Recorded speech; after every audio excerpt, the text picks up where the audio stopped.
This weekend, Cinema Quarantino is proud to present Das Damned Sean Connery. Not sure if that should be Das Damned Sean Connery or Das Damned Sean Connery. No matter. I think it's probably our finest production to date. It stars the wonderful Jeff Stoltz, the wonderful Peter Mullen. I've just been watching him in Ozark. He's amazing. The not so wonderful Sam Neill. And this is really sloppy artwork. You know, I think I'll fire the art department. You're fired. This is hopeless. Look, you always run out on these things. Why at the end there? Why do you do that? Why do you do that all the time?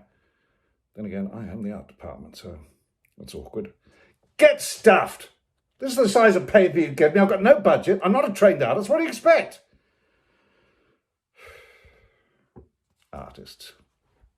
Anyway, terror as you've never seen terror before. Or since. Since what?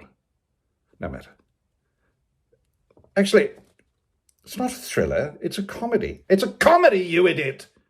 Well, it didn't seem very funny to me. Oh, what do I do about that bloke? Anyway, this weekend, Das Damned Sean Connery. Don't miss it.